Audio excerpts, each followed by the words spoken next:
Na nossa aula de hoje, nós vamos falar um pouquinho sobre Isso, aqui programas nas aulas de regularização anteriores nós falamos um ambiental. pouquinho sobre o CAR. O que é o CAR? Cadastro Ambiental Rural.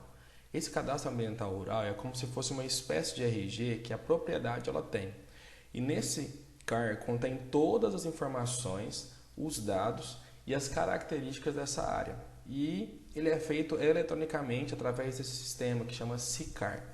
É um sistema eletrônico, Sistema de Cadastro Ambiental Rural.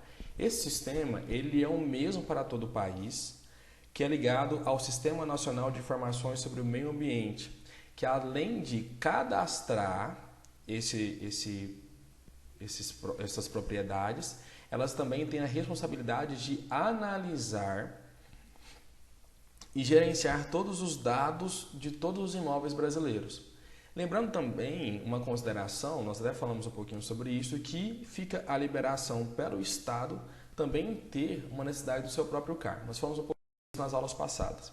Eu mostrei para vocês aqui também, enviando, sobre como é feito um CAR, a descrição dele, principalmente aqui do estado de Goiás. Então eu peguei alguns pontos específicos. Esse aqui no caso é o recibo de inscrição no CAR, que contém o quê? O registro no CAR, um número, uma sequência numérica aqui de registro, uma data de cadastro, no caso aqui dessa propriedade rural, o nome, o município, as coordenadas geográficas de localização, o tamanho do imóvel e os números de módulos fiscais que este imóvel ele tem.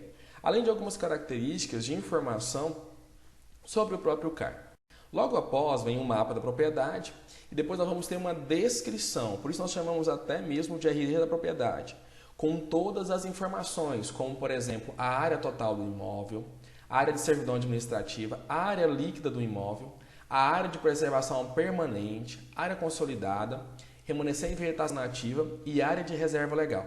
Então nós temos todas as características descritas aqui.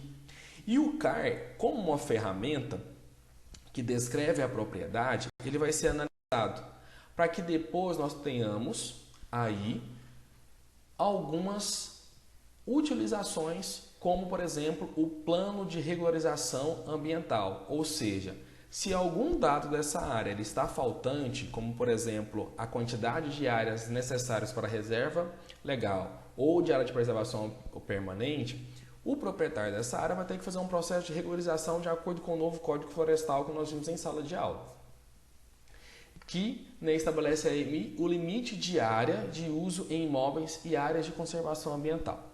Para que a gente possa entender, então, nas próximas aulas, esse plano de regularização ambiental e entender como que funciona, é preciso que a gente veja algumas definições específicas para que a gente entenda quais são as características que nós temos em cada um das informações que estão disponíveis no CAR.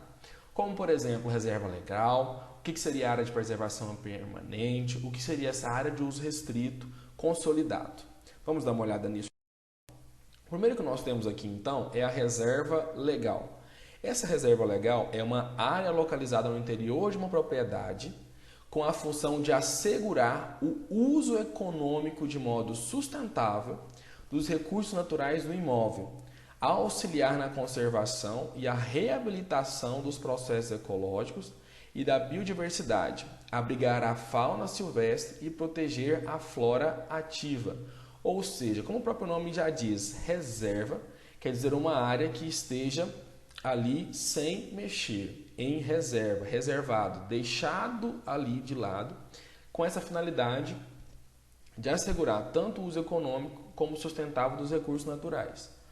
E isso está contido ali no CAR. Qual seria essa área da propriedade?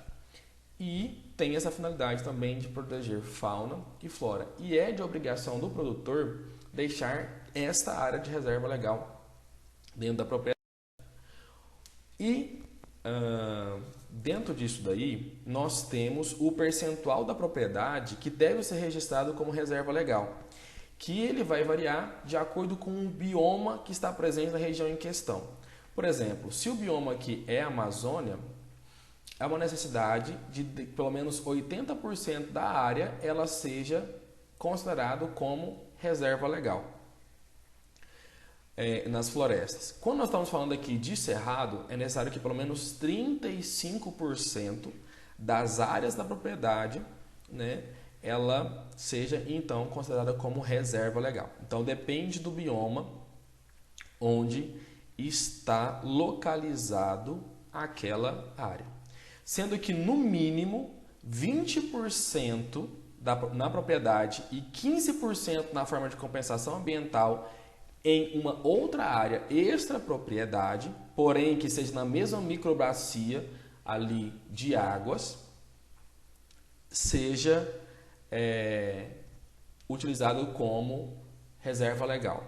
20% da propriedade situada em outra floresta, outras formas de vegetação nativas nas demais regiões do país e 20% da propriedade em áreas de campos gerais em qualquer região do país. Isso daí está no artigo 12 lá do Código Florestal. Então, a necessidade de ser considerado aí o mínimo que nós temos que ter para a reserva legal, algumas características aí que nós precisamos de a ser feita, organizar. Então, a gente vai ver nos próximos